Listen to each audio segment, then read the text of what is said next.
کو سمجھائیں میرے عزیز خشیت والی زندگی پیدا کریں، تقوی والی زندگی پیدا کریں۔ ہم لوگ ایسا وقت گزار رہے ہیں، اور یہ یاد رکھنا ہمیشہ انسان دنیا میں آتے ہیں، اس شہر کے بہت سارے لوگ ہو گزرے، علماء، مشائخ، صوفیاء، تاجر، زمیندار۔ آپ کسی بھی شعبے میں ٹٹولیں گے تو آپ کو کئی نام ملیں گے۔ اس شہر محبت کے ڈھیروں لوگ ہو گزرے، اور یہ کہانی ہر شہر کی ہے۔ آج میں اور آپ یہاں بستے ہیں، کچھ وقت کے بعد ہم داستان ہوں گے۔ امام شافعی رحمۃ اللہ علیہ فرماتے ہیں، میں ایک شہر سے گزر رہا تھا تو میرے پیر کو ٹھوکر لگی، میں نے زمین کھودی تو ایک کھوپڑی نکلی تو اس کے اوپر تاج بھی تھا۔ فرماتے میں نے شہر کے لوگوں سے پوچھا یہ کیا ہے، تو کہنے لگے یہ بادشاہوں کا قبرستان ہے، اس میں غریب دفن تو نہیں ہو سکتا تھا، دفن تو بادشاہوں کا خاندان ہے، لیکن افسوس کی بات یہ ہے کہ یہاں مٹی ڈالنے کوئی نہیں آتا، اب یہ سیدھی سڑک بن گیا۔ بھائی کبھی پلٹ کے دیکھ، ہزاروں لوگ آئے، اس روڈ سے کروڑوں لوگ گزرے اور منزل کو چلے گئے، لوگوں نے یاد نہیں رکھا۔ آپ اپنی حصے کا عمل کرنے آئے، ٹھیکیدار نہیں ہے کوئی اپنی اولاد کا، بال بچے کا، بہن بھائی کا۔ حق ضرور ہے، ان کے لیے محنت ضرور کرے گا، لیکن اس کو یہ اجازت نہیں ہے کہ وہ کہے کہ میں اب بڑا ذمہ دار ہوں تو میں نے 20 کروڑ بینک بھر کے جانا ہے۔ حضرت عمر بن عبدالعزیز رحمت اللہ تعالیٰ علیہ کے انتقال کا وقت آیا تو اپنے بیٹوں کو بلایا، فرمانے لگے بیٹو تمہارا باپ بزدل تھا، تمہارے لیے کچھ کر نہیں سکا۔ کہا ابا جی کیا ہوا؟ فرمانے لگے بیٹے میں بزدل تھا، جہنم سے ڈر گیا، تمہارے لیے کوئی بینک بیلنس اکٹھا نہیں کر سکا، میں تھوڑا دلیر ہوتا، دوزخ سے نہ ڈرتا تو تجوریاں بھر کے جاتا۔ پرانے بادشاہ محل چھوڑ کے گئے ہیں، پر میرے پاس کچھ نہیں ہے، بادشاہ ہونے کے باوجود میں فقیر ہوں، خالی آ جا رہا، بزدل جو تھا۔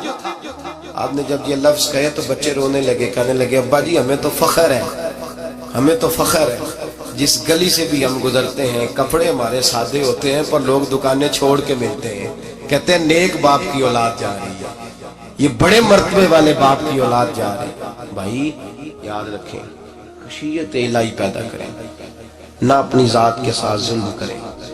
اگر آپ کوئی بھی غلط کام کرتے ہیں تو اس کا جواب آپ نے دینا ہے۔ اگر آپ نے 1 کروڑ روپیہ ناجائز کمایا ہے تو وہ اللہ آپ سے نہیں، آپ کے بچے سے نہیں پوچھے گا، بیوی سے نہیں پوچھے گا، بہن بھائی سے نہیں، وہ آپ نے جواب دینا ہے۔ آپ نے اپنے اعمال پر غور کریں۔ آج شب برات ہے، میرے نبی کریم صلی اللہ علیہ وسلم نے فرمایا کہ میری امت کی اتنی بخشش ہوگی، مدینے میں سب سے زیادہ بنو کلب کا قبیلہ بکریاں پالتا ہے، ان کی بکریوں کے بالوں سے بھی زیادہ اللہ میری امت کی بخشش فرمائے گا۔ اس کو توبہ کی رات کہا جاتا ہے۔ توبہ کا مطلب یہ ہوتا ہے کہ اللہ میں آج کے بعد گناہ نہیں کروں۔ توبہ کا مطلب ہوتا ہے کہ میں آج کے بعد یہ غلطی، آپ کا ملازم کتنی بار غلطی کرے تو آپ رکھ لیتے ہیں، ایک دن میں 100 دفعہ کرے تو گنجائش ہے اس کو رکھنے کی؟ اللہ رکھ لیتا ہے، کہتا تو توبہ کر، ہے گنجائش؟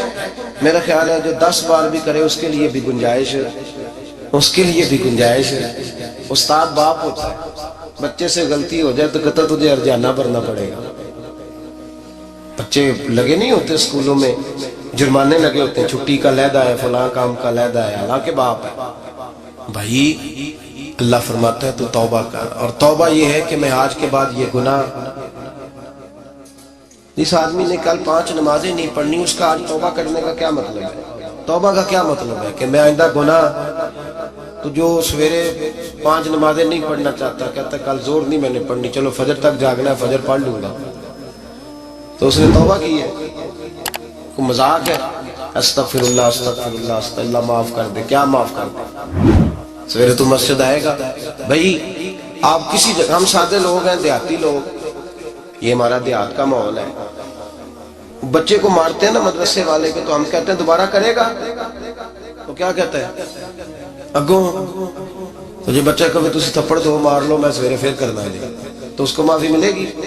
یہ کیسی معافی ہے کہ سویرے میں نماز نہیں پڑھنی زور کی، لیکن یا اللہ معاف کر دے، یا اللہ، یہ جھوٹ ہے، یہ دھوکہ ہے، یہ مذاق ہے، مذاق نہیں کرے. اور بندہ کوئی سیانا ہو تو مذاق برداشت نہیں کرتا، اور معاذ اللہ استغفر اللہ، رب کریم کے ساتھ مذاق. یا اللہ میری توبہ، یا اللہ میری توبہ، یا اللہ مجھے معاف کر دے، یا اللہ معاف کر دے، اور سویرے جھوٹ پھر بولنا ہے اٹھتے ہی. تو یہ کیسی توبہ ہے؟ توبہ کا مطلب ہوتا ہے کہ میں توبہ کرتا ہوں آج کے بعد گناہ. تو توبہ کو سمجھے تو صحیح نا میرے بھائی، توبہ کو سمجھے. تمام صحابہ، چونکہ شراب حرام نہیں تھی تو ہر آدمی پیا کرتا تھا. جب حرام ہو گئی تو پھر کسی نے منہ نہیں لگایا. توبہ ہو گئی تو پھر ہو گئی، پھر معاملہ ختم ہو گیا. پھر کبھی قریب حضرت مرثد بن ابی مرثد البغوی رضی اللہ تعالیٰ عنہ حضور کے صحابی ہیں. آپ فرماتے ہیں میرے اندر ایک غلطی تھی، میرا بہت ساری خواتین کے ساتھ دوستانہ تھا. نبی پاک کی بارگاہ میں جب میں گیا اسلام کی بائعت کی تو حضور نے فرمایا تیری نظر جھکی رہنی چاہیے، خبردار کسی عورت سے تیرا. کہتے ایک نصیحت نبی پاک نے کی. آپ فرماتے ہیں میں نے اپنے دل کو اس طرح سمجھایا کہ عورتیں اگر میرے پاس آ کے کھڑی ہوتی تھی تو میرے اندر کا وجود کہتا تھا کہ ہو ہی نہیں سکتا میری توجہ جائے، اس لیے کہ توبہ کی ہے. اب دوبارہ ادھر توجہ جا سکتی. میرے بھائی توبہ کو اس کے مفہوم کے ساتھ توبہ کریں، جھوٹ نہیں بولیں، گناہ نہیں کریں. میرے رسول کریم صلی اللہ علیہ وسلم نے فرمایا استغفار پڑھا کرو. میں دن میں 100 مرتبہ استغفار کرتا ہوں.